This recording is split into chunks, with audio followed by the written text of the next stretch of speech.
avond, dames en heren. Welkom in het Alzheimer Café Venray. En we zijn hier in de Kemphaan op de maandagavond waarop het Alzheimer Café altijd draait. De tweede maandag van de maand. Wij doen het samen en dat is samen is met Nicole Wijnhoven en ik ondergetekende Catharine Meinster zijn de gespreksleidsters van het Alzheimer Café Venray. Deze avond staat in het teken van andere woonvormen voor mensen met dementie. En we hebben onze gasten uitgenodigd en dat is Suzanne Jeuken van Dagelijks Leven Venray en dan met name van het Antoniushuis. De Rooihuis, excuus. Ja, er zijn meerdere huizen van het Dagelijks Leven. En Jordi Stamme van het Zorgkwartier uit Venray. Welkom. Dankjewel. Dankjewel. En ik geef Nicole het woord, want je mag gaan afsteken met de vragen. Ja, dan gaan we beginnen. Welkom allebei. Nou, laat ik met de dame beginnen. Suzanne, jij bent manager bij het Rooihuis. Vertel eens, wat is dat voor een huis? Ja, nou ik ben locatiemanager van het Rooihuis. We hebben 3 huizen van Dagelijks Leven in Venray. Ja. Katrine noemde er net al eentje, het Antoniushuis. En daarnaast het Trinushuis en het Rooihuis. Het zijn eigenlijk alle 3 huizen voor mensen met dementie. En er zijn op zich geen verschillen in de 3 huizen. Buiten dat ze misschien net iets anders ingericht zijn, zijn ze verder qua zorg allemaal hetzelfde. Bij ons wonen 22 bewoners met dementie. En we hebben daarvoor 1 plek ook voor een echtpaar. Dus we hebben ook een echtparenstudio daarvoor. Oh. Ja. Dat is mooi dat je dat zegt, daar hadden we al een vraag over opgeschreven. Over dat echtpaar, dat vind ik dan meteen wel interessant. Is dat dan voor een echtpaar die beide dementie hebben? Of kan het ook zijn dat een van beide dementie heeft en de ander erbij? In principe is het voor mensen die allebei dementie hebben. Want we kijken ook wat voor een indicatie heeft iemand nodig. Nou, je hebt daarvoor een indicatie nodig met een zorgprofiel 5 om te komen wonen. Maar we maken soms ook wel eens een uitzondering als iemand bijvoorbeeld een 4 of een 6 heeft, een van het echtpaar. Maar dat kan alleen in overleg. Ja. Je zegt al heel veel, hè? Je hebt het al over indicaties en daar komen we dadelijk ook nog wel verder op. Ik ben eigenlijk nog wel benieuwd, het valt onder dagelijks leven. Is dat een overkoepelend iets of hoe moet ik dat zien? Ja, nou, Dagelijks Leven, het hoofdkantoor, dat zit in Apeldoorn. En we hebben in totaal 75 huizen in Nederland. En elk huis, ja, ik zeg altijd, runt is eigenlijk zijn eigen toko. Dus elk huis heeft zijn eigen manager, zijn eigen team met het vaste groepje personeel. En daarnaast krijgen we alle faciliteiten van het hoofdkantoor. Ja. Dus... Ja. En waaruit bestaan die faciliteiten? Nou, dan kun je eigenlijk denken in de meest brede zin van het woord. Het is een stukje HR bijvoorbeeld wat geregeld wordt, een stukje beheer. Dus bijvoorbeeld wanneer we de spullen nodig hebben of het stukje onderhoud. Ja, eigenlijk in de meest brede zin van het woord. Cliëntenadministratie. Ja, eigenlijk wat eigenlijk achter de schermen allemaal gebeurt. Ja. Ja.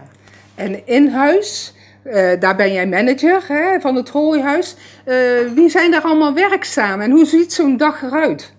Nou, als je kijkt wie er bij ons werkzaam zijn, dan hebben we een team zorg. En dat zijn verpleegkundigen, dat zijn verzorgende IG, dat zijn helpenden.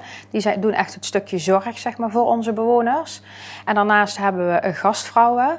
En onze gastvrouwen die zijn zowel in de ochtend als in de avond aanwezig. En aan de ene kant doen die bijvoorbeeld verzorging van het ontbijt, samen eten met de bewoners, samen ook afwassen. Maar ook een stukje huishoudelijke taken, zoals bijvoorbeeld de was doen. Maar ook gewoon een stukje welzijn, wat we heel erg belangrijk vinden. Dus dan moet je denken aan samen krant lezen, spelletje doen, een wandeling maken. En vooral ook in de avond zorgen dat het gewoon echt ook gezellig is in de huiskamers. Dat vinden we ook heel erg belangrijk. Dan hebben we 5 dagen in de week activiteitenbegeleiding. Dus we hebben elke dag activiteitenbegeleiding die ook zorgt dat er activiteiten in huis gedaan worden. Medewerker huishouding hebben we. Mm-hmm. We hebben servicemedewerker één dag in de week, dus die doet inderdaad de klusjes, de tuin onderhouden, want we hebben een hele grote tuin waar de mensen lekker buiten kunnen zijn. We hebben een kok, dus elke dag wordt er vers gekookt. volgens mij heb ik nu wel bijna eigenlijk het hele team genoemd. Heel wat mensen om een soort Ja. woonvorm draaiende te Ja. houden. Ja. Ik zie in mijn ooghoek jou al af en toe knikken, Jordi.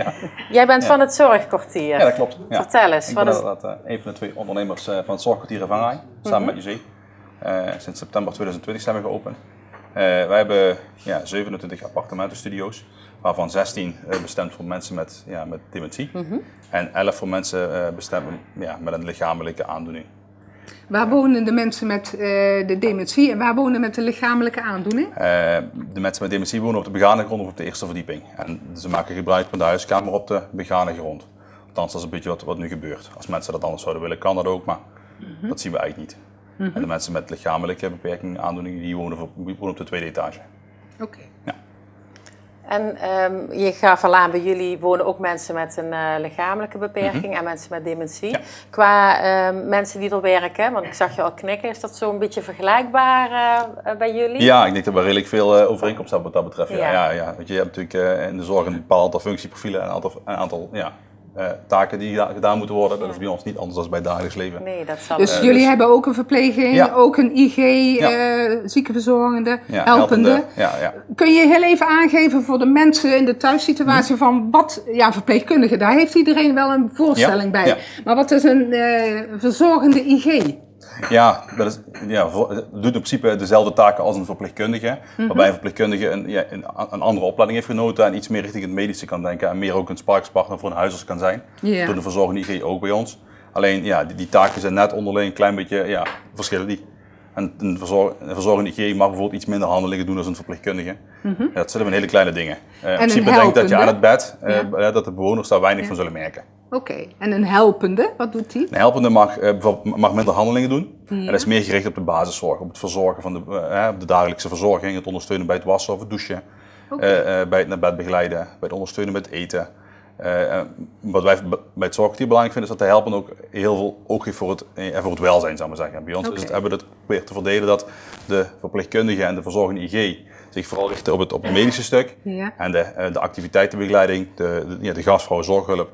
En de activiteitenbegeleiding en de helpende samen, die verzorgen het stukje welzijn. Oké. Ja. Ja, dat is heel herkenbaar. Ja. Ja, dat zal zijn. Ja. Ja. Waar ik dan ook benieuwd naar ben, is van hoe kom je bij jullie terecht? En dan begin ik bij jou, Suzanne. Hoe kom je bij jullie terecht? En vertel daar eens over. Kun je zomaar bij jullie inschrijven en je gaat kijken en hey, pas, ik kan opgenomen worden of hoe gaat dat? Ja, dat kan eigenlijk op verschillende manieren. Hè? Ja. Mensen kunnen zich natuurlijk kunnen zelf contact met ons opnemen, hè? Om te kijken om informatie op te vragen. Nou, heel veel mensen doen dat ook. Hè? Van wat is nou wonen bij het dagelijks leven? Wat komt erbij kijken? Waar moet ik aan denken? Hoe ziet het eruit?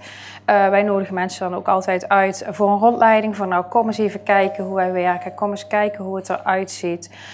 Want ik denk ook dat het heel belangrijk is dat je ook een woonvorm kiest die gewoon bij je past. Dat heel belangrijk is. En ik denk dat vooral dat je sfeer kan proeven. Ja, dat in elk geval al wat veel zegt. Dus eventueel zelf aanmelden. Er zijn ook mensen die wel zich via de website aan, waardoor ik contact daarna met hen opneem. En er zijn ook heel veel mensen die hebben al hulp bij dementie. Dan hebben ze een trajectbegeleider toegewezen gekregen. En die trajectbegeleider gaat dan ook samen met de bewoner kijken van welke woonvorm is geschikt voor mij, wat zou passen. En soms heb ik daar van tevoren al contact over met een trajectbegeleider. En soms bellen mensen daar ook zelf in op. Ja. Dan gaan we een technisch verhaal doen. Want dat verschilt weer met het zorgkwartier. Bij jullie heb je de WLZ nodig, hè? Wet Langdurige Zorg. 5 staat voor de financiering van dementiezorg. Hè? Maar daarlangs heb je ook de wet Zorg en Dwang nodig. Ja. Wat maakt dat nou, dat bij jullie nodig is? En dadelijk komen we bij Jordi. De wet Zorg en Dwang is 2 jaar geleden in het leven geroepen. Dat is eigenlijk een vervanging van de oude BOPZ. Ja, ik zal het niet te ingewikkeld maken, maar dat is in elk geval de oude wet die nog stamt uit de psychiatrie. Voor mensen die daarin werkzaam zijn, die hebben daar misschien alles ooit van gehoord. En die vertelt iets over als mensen zelf niet meer kunnen beslissen, dat ze daar ook voor beschermd worden als anderen dat voor hen doen. En dan gaat het met name over dingen die onvrijwillige zorg. Dus op het moment als iemand bij dagelijks leven wil komen wonen, wij zijn een WZD gecertificeerde instelling, dan gaan we kijken, gaat iemand volledig vrijwillig komen wonen? Nou, er zijn nog wel enkele bewoners die dementie hebben die heel bewust daar ook vrijwillig voor kunnen kiezen. Nou, daar is daar geen toetsing van de wet zorg en dwang voor nodig. Maar is het zo dat iemand daar toch niet helemaal meer zelf over kan en mag beslissen, wanneer iemand bijvoorbeeld niet meer helemaal wilsbekwaam is, dan vragen wij aan het CIS, die ook de indicatie voor de 5 doet, om dan het toetsen voor artikel 21. En dan gaan ze kijken van is er geen bereidheid of geen bezwaren voor opname binnen dagelijks leven. Ja. Nou had je het over artikel 21. Is dat zeg maar wat wordt afgegeven wanneer de wet zorg en dwang wordt toegekend? Ja. Dus dat wordt inderdaad dan getoetst en dan wordt inderdaad een artikel 21 afgegeven. Okay. Ja. Okay. Jordi, bij jullie kun je terecht met de WLZ 5, dus de wet langdurige zorg 5. Daar heb je geen wet zorg en dwang voor nodig. Nee. Wat maakt dat verschil? Dat is denk ik enerzijds een keuze vanuit een organisatie. Anderzijds, wij zijn ook een open instelling. In principe de deur is open, dus bij ons mag je gewoon komen wonen als je dat wil. En als er inderdaad sprake zou zijn van verzet, of je wil niet zelf komen wonen en het gaat onvrijwillig, dan kan iemand met een artikel 21 of met die wet zorg en dwang, als die toegekend wordt, wel bij ons komen wonen. Dat gaat wel. Dat is niet dat per definitie, maar wij zeggen niet, je moet die hebben, wil je bij ons komen wonen. Dat is geen verplichting. Maar je mag het wel hebben, ja. Zoals je het ook zegt. Ja. Oké. Ja, en daar kunnen we ook gewoon de benodigde zorg verbieden. Als iemand, het gaat zich bijvoorbeeld, als iemand onvrijwillig zou komen wonen en iemand zou bijvoorbeeld wegloopdrang hebben, ik noem maar even iets, dan kunnen we daar ook wel gewoon mee omgaan. Het is niet zo omdat de deur dus open is dat het dan per definitie niet kan. Er is altijd wel een oplossing te bedenken en toe te passen binnen die kaders van de wet zorg en dwang dat iets wel zou kunnen. Oké. Ja. En daar wil ik nog heel even op inhaken, want wij zijn ook een open instelling. Dus bij ons zijn ook de deuren gewoon open. Dus dat betekent inderdaad dat, we hebben natuurlijk wel een deur waar je met de code naar binnen kan, maar iedereen kan bij ons gewoon ook naar buiten lopen. Wat ik altijd bemerk is, wanneer ik bij de dagelijks levenhuizen kom, is dat je de poort hebt waar een cijfercode zit. Als je die weet, kun je dus naar binnen. En dan is de voordeur open, als het ware. Ja. Is daar een bepaalde gedachtegang achter, dat zo is? Nou, we hebben een hele grote tuin. En de tuin loopt ook om het huis heen. Dus op het moment... we hebben allemaal een schutting of een hek om onze tuin heen staan. Dus dat hebben wij ook bij dagelijks leven. En dan hebben we ook geen bezoekers binnen in onze tuin, die we liever niet in onze tuin willen hebben. En de poort is altijd open om weer naar buiten te gaan. Ja. Oké. Als je nou kijkt, ik doe het nog maar heel eventjes, Nicole. Ik kom dadelijk nog. Goed zo. Nou, we hadden een beetje een taakverdeling, dus vandaar.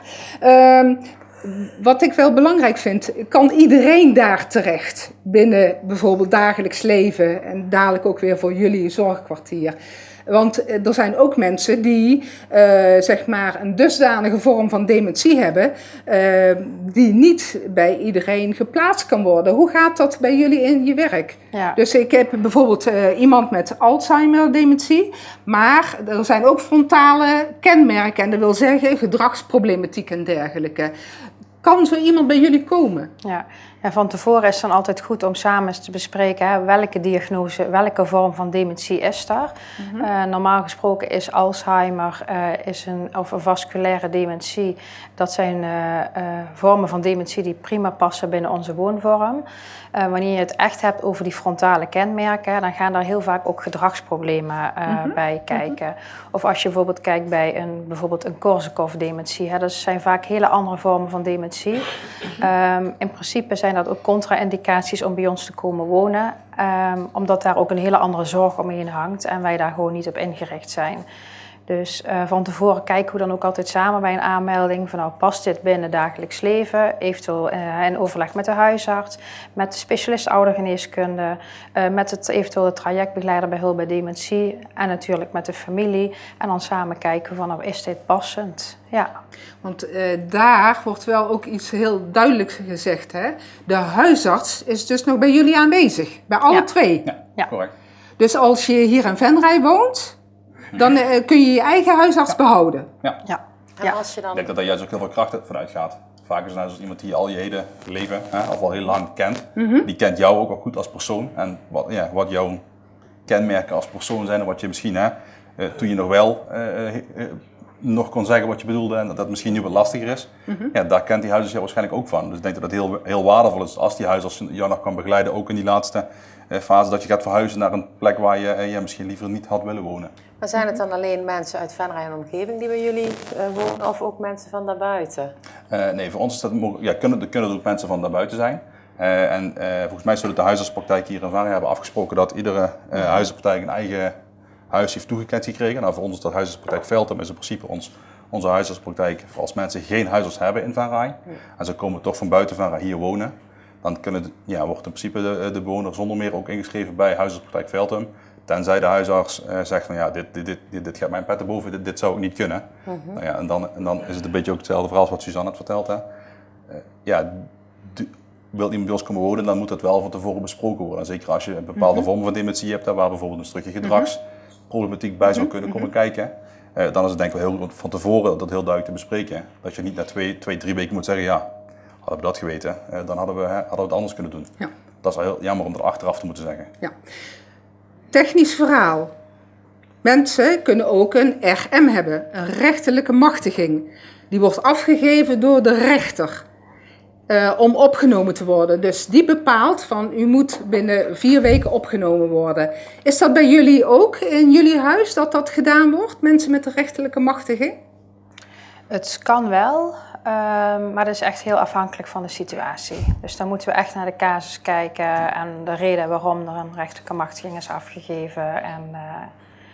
Dus dat zal echt per individu bekeken moeten worden. En bij jullie? Ja, bij ons we hebben in principe een aantal exclusiecriteria.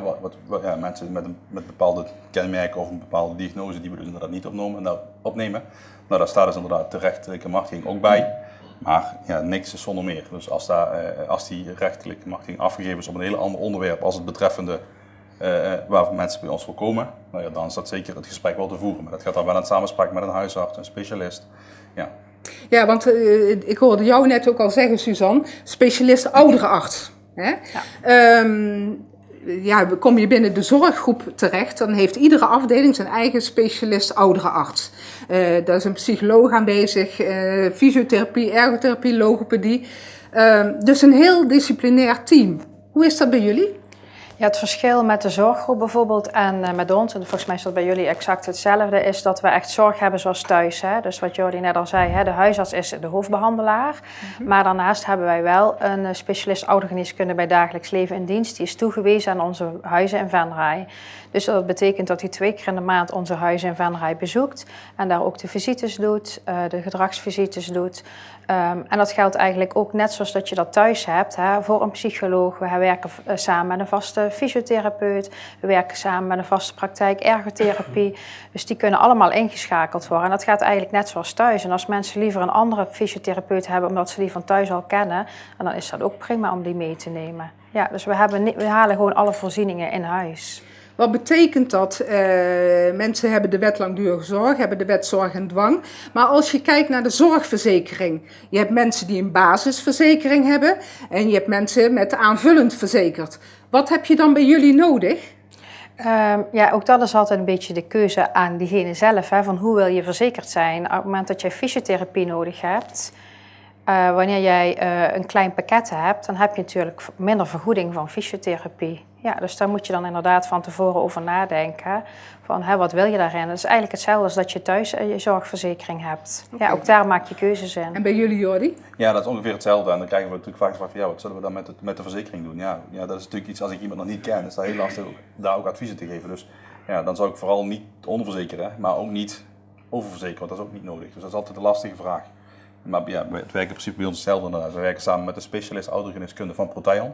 Dat is misschien, dat hebben we niet helemaal benoemd in het begin. Dat is misschien wel goed om even toe te lichten dadelijk. En zo is het ook met de psychologie. En daarlangs is het ergotherapie, fysiotherapie, kunnen mensen zelf meenemen. Als ze dat van huis uit al hebben. Mocht dat niet zo zijn, dan moeten wij ze inschakelen. Hebben wij al vaste contacten waar we mee samenwerken. En die dan ook op korte termijn ook al ingezet kunnen worden. Je had het over Proteon. Ja. Zijn jullie daar een samenwerking mee aangegaan? Ja, in principe wel. Wij zijn een zelfstandige, kleinschalige woonzorgvoorziening onder de vlag van Proteon. En je ziet ook overal Zorg in Venray, powered by Proteon. En dat is eigenlijk niks meer en niks minder dan wat dagelijks leven bij het Rooihuis doet. Doet Proteon dat bij ons. Die faciliteren ons aan de achterkant. En die controleren ons op de kwaliteit van zorg. Dus eigenlijk is het gewoon voor ons ook een goede stok achter de deur om de goede dingen te blijven doen. En om ons te helpen, om ons te kunnen focussen op de zorg voor de bewoners. En dat wij niet, als wij zelf een hele financiële administratie zouden moeten draaien, dan zouden we dan dagtaken hebben. Terwijl wij nu kunnen je en ik, maar ook ons team, ons richten op de zorg voor de bewoners. En niet op allemaal die randzaken. Ja. De zorg voor de bewoners, zeg je. Ik ben dan benieuwd, stel dat iemand die je kent bij jullie komt wonen. Hoe ziet de dag van zo iemand er dan uit? We proberen die zoveel als mogelijk aan te passen op het ritme zoals iemand dat thuis ook had. Als iemand thuis om 7 uur meteen startklaar in de startblok staat om te gaan verzorgen en te gaan ontbijten, proberen we daar, als ze bij ons komen wonen, ook aan te voldoen. Dat zal niet altijd lukken, want je bent natuurlijk, er zijn meer bewoners, maar in de meeste gevallen lukt het best redelijk om voldoende mensen hebben die er ook mee kunnen helpen. Ben je iemand die graag lang uitslaapt en later wil ontbijten, is dat ook prima. Dus er is eigenlijk altijd wel een mouw te passen. Maar in principe ziet een dag er bij ons net zo uit als dat het bij jou thuis ook is. Je start 's morgens op een ontbijt, dan is er een activiteitenbegeleiding die zorgt voor een activiteit. En soms is dat muziek. 1 keer in de maand komt de pastoor de dienst doen bij ons. Dus het is eigenlijk van alles wat. Er is een keer kine 1 keer per week. Dus er is eigenlijk van alles te doen. En dat is vrijwillig, denk ik ook. Absoluut, absoluut. Er is niks, als iemand geen zin heeft om iets te doen, dan accepteren we dat. Als wij zien dat iemand daardoor alleen maar de hele dag in zijn stoel zit, zullen we natuurlijk wel iets meer moeite doen om diegene te activeren. Omdat we van mening zijn dat dat ook iets kan toevoegen aan de kwaliteit van leven. En goed, daarnaast is er een kok die dan kookt, die zorgt voor de warme maaltijd. Dus dat is een mooi gevarieerd menu. We zien ook dat mensen echt wel goed eten, dus dat is ook wel heel belangrijk. En dan is het veelal rusten. Veel mensen gaan toch even na de middag rusten. Pakken even het moment om even ook af te schakelen, even de rust te pakken wat nodig is. Om daarna weer met een activiteit en met een kop koffie de dag te vervolgen. Ja. En dat eten bijvoorbeeld, is dat altijd samen? Of mogen mensen dat ook op hun kamer doen als ze dat graag willen? Ook daarin is iedereen vrij. Als iedereen ik wil graag op mijn kamer eten, dan kan dat. Dat is prima, helemaal geen probleem. Wij zien dat eigenlijk bijna niet gebeuren. Er is een enkeling die wel op de kamer zijn maaltijd nuttigt. Maar de meeste mensen vinden het juist ook heel prettig, omdat ze heel lang thuis al vaak in een toch kleinere wereld hebben geleefd. En dat misschien van voorheen nooit gedaan hebben. Vinden het ook wel heel prettig dat ze weer samen kunnen eten. Ja. En zien eten doet eten. Dat klinkt heel cliché, maar zo werkt het wel echt. Dat is wel zoals het gaat. Dus dat is ook een heel gezellig moment voor veel mensen. Dat ontbijt en dat eten. Ja. Dus jullie proberen echt zoveel mogelijk af te stemmen op wat iemand wil. Ja, dat doen we samen met de bewoner en de familie. Om te kijken wat past nou. En dat zijn groepsactiviteiten. Het kine en de muziek, dat zijn heel veel dingen die doen we samen. Maar als iemand hele sterke behoeften heeft op individuele basis wat dingetjes te gaan doen, proberen we er ook naar te kijken. En dat is ook het leuke. We hebben sinds februari, even uit mijn hoofd, hebben we 2 activiteitenbegeleiders per dag. Dan kunnen we daar ook meer aandacht aan geven. Dat 1 activiteitenbegeleider zich meer richt op het gezamenlijke aspect. Maar er zijn altijd mensen die dat wat moeilijk vinden en die wat minder meegaan in die groep. En die dan juist 1 op 1 het wel heel goed en heel fijn vinden dat er even aandacht is voor een kleine activiteit. Dat zijn weer kleine dingen. Even het breiwerk samen opzetten of rondje wandelen, kleine dingetjes. Dus eigenlijk komt het een beetje neer op wat binnen het dagelijks leven ook gedaan wordt. Alleen heet het daar de gastvrouwen en dergelijke. En bij jullie is het zeg maar de helpende die dan ook met name op het welzijn richten en de activiteitenbegeleiding. De gastvrouwen, die zijn er ook bij ons. Ze zijn er ook bij ons. Ja. Nee, goed, maar die hebben ook wel echt heel veel andere taken. Weet je? Die zorgen ook voor het ontbijt totaal gedekt is. Dus zeker in het begin van de dag, als de dag opgestart wordt en 's avonds bij het eten, hebben die ook heel veel andere taken. En dan is het juist heel fijn dat er een activiteitenbegeleider daar langs is en een helpende, die ook nog daar langs de aandacht hebben voor het welzijn. Ja. Nou kom ik op het financiële stuk. Want het klinkt allemaal mooi. Je hebt wat langdurige zorg nodig. Nou, dat is naar rato van je inkomen, ga je betalen. Maar is er ook nog huur of iets dergelijks wat je moet betalen? Suzanne? Ja, de kosten zijn inderdaad opgesplitst. Mensen die bij ons komen wonen, die betalen woon- en verblijfkosten.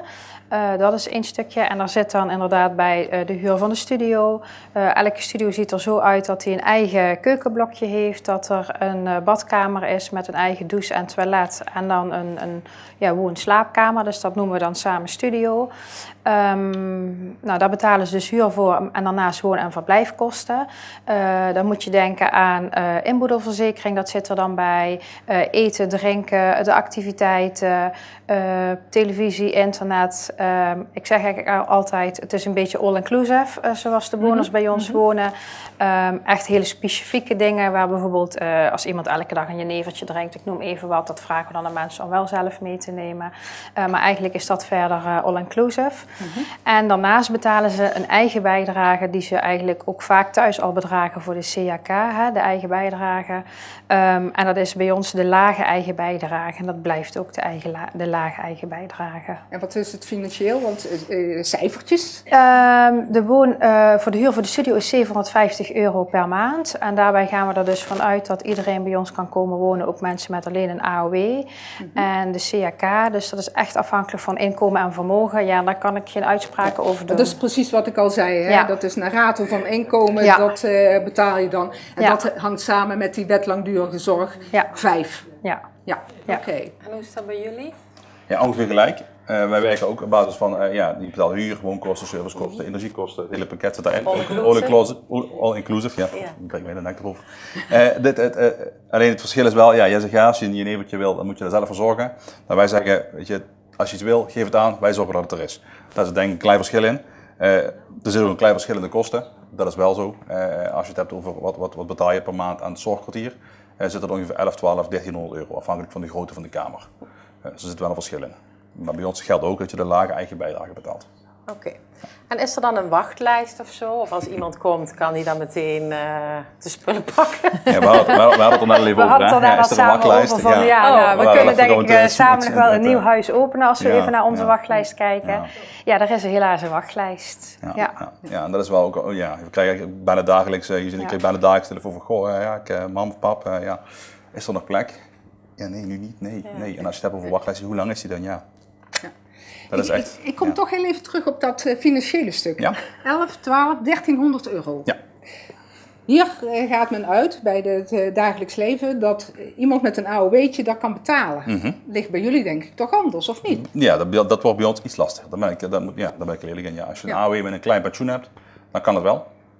Maar heb je echt alleen maar een AOW, dan is het wel een heel lastig verhaal. Er zijn 2 kamers die in aanmerking komen voor huursubsidie. De rest van de kamers niet, maar dat is dan niet voor mensen met dementie. Dat is voor, die kamers Alleen voor de lichamelijk die beperkte kamers mensen. zijn die kleinere kamers zijn alleen op de tweede etage, dus dat is even iets lastiger. Oké.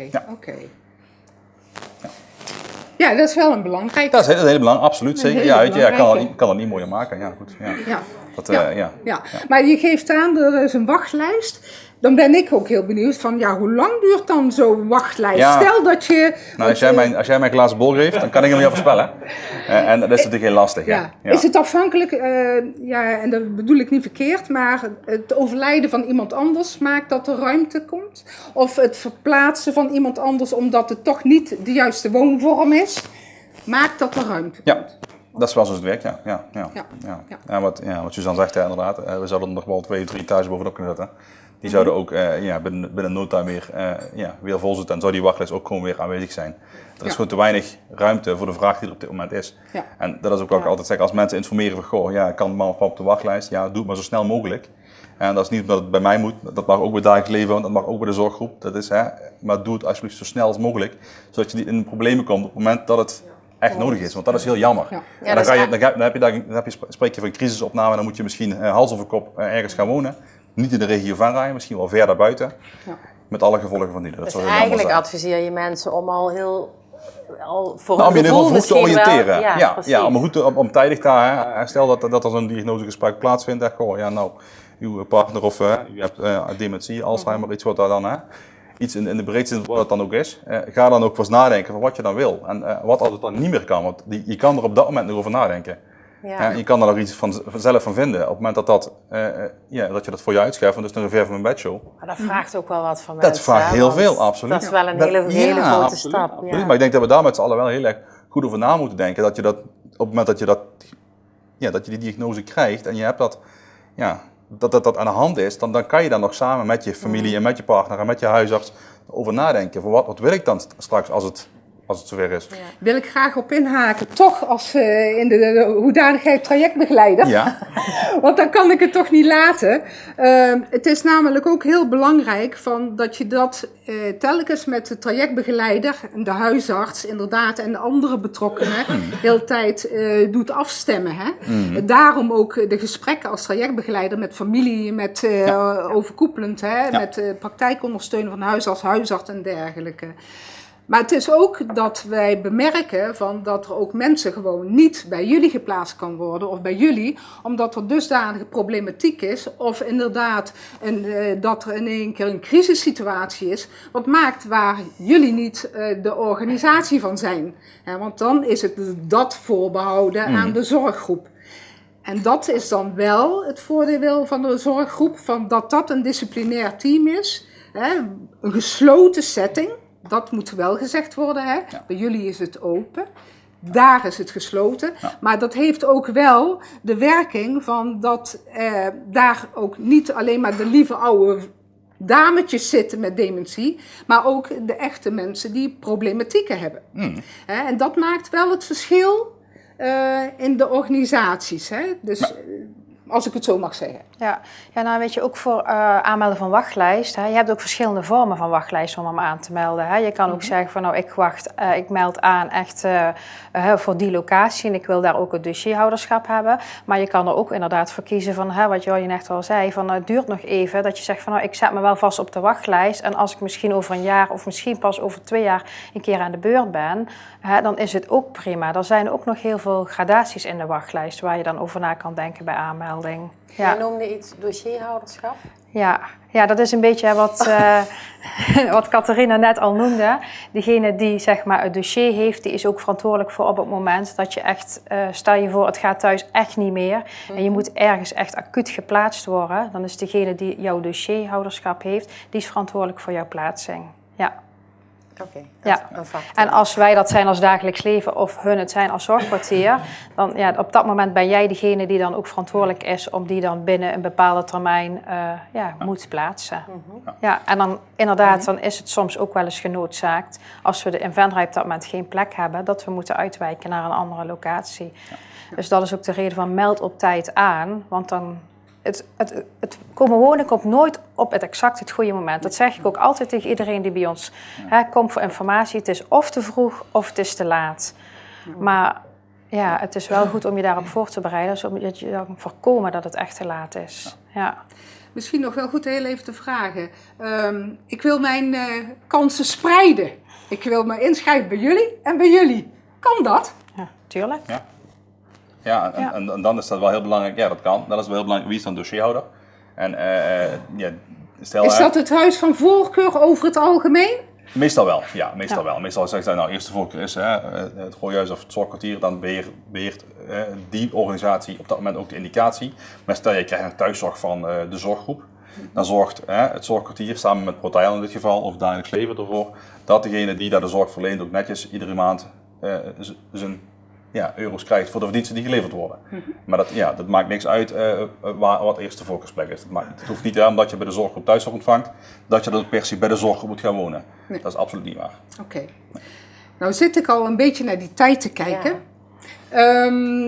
Heb jij nog een vraag, Nicole, waarvan je denkt, nou dat wil ik nog aan hun stellen? Nou, ik ben eigenlijk vooral benieuwd of ze zelf dingen gemist hebben die ze nog graag willen vertellen. Of misschien hebben we iets niet gevraagd waarvan jullie denken, dat vind ik toch wel belangrijk om te zeggen. Ik denk dat we allebei nog wel uren kunnen praten over ons werk. Ik denk dat ik dan ook wel namens ons allebei kan spreken, dat wij ons ook vooral heel erg richten op het welzijn van de bewoners en het wonen zoals thuis. Dat staat ook in onze slogan van dagelijks leven, gewoon als thuis. Ik denk dat dat wel echt het verschil maakt met de andere zorginstellingen. Dat we echt op een andere manier werken. Ja, dat wel het belangrijkste is. Je geeft aan gewoon als thuis. En daar versta je volgens mij ook onder de wasdoen samen en het afwassen samen. Wij hebben voor ons betekent dat wij hebben daar leven en beleven. Wij hebben eigenlijk ingezet als je hier kunt wonen, proberen we je ook meer te ontzorgen. De was die wordt gedaan door een wasserij. En als er was gevouwen moet worden, dat is wel een activiteit die we maandagmiddag hier altijd doen. De washandjes en de waszakken worden netjes samen met onze bewoners gevouwen. Dus er is nog wel een bepaalde vorm van samen de zorg doen. En ook de groenten schoonmaken 's morgens, dat zit er wel in. Maar inderdaad, we proberen hem echt te richten op het welzijn van de mensen. En wat vindt iemand prettig en wat vindt iemand niet prettig. En daar proberen we naar te kijken. Oké. Ja. Nou, ik denk dat we voor de thuissituatie in ieder geval ook heel veel wijzer zijn geworden, hè, met betrekking tot dagelijks leven en het zorgkwartier. Wij willen jullie heel hartelijk danken daarvoor, Suzanne en Jordi. En misschien is het goed om te vermelden dat in ieder geval 11 april, dan hebben we wederom een thema. En dan gaat het over de vormen van dementie. En dan komt Jorg Fransen, dat is een klinisch geriater van het Vicuri uit Venlo-Venray. En die komt vertellen over de vormen van dementie die er zijn. Dus ja, ook dan bent u van harte uitgenodigd om daaraan te kijken en deel te nemen. En aanwezig te zijn als u wilt in het Alzheimer Café hier in Venray. Bij deze heel hartelijk dank voor uw aanwezigheid. En ja, we hebben het zover klaar. Hè? Graag tot de volgende keer. Ja, dag. Ja. Mooi, duidelijk.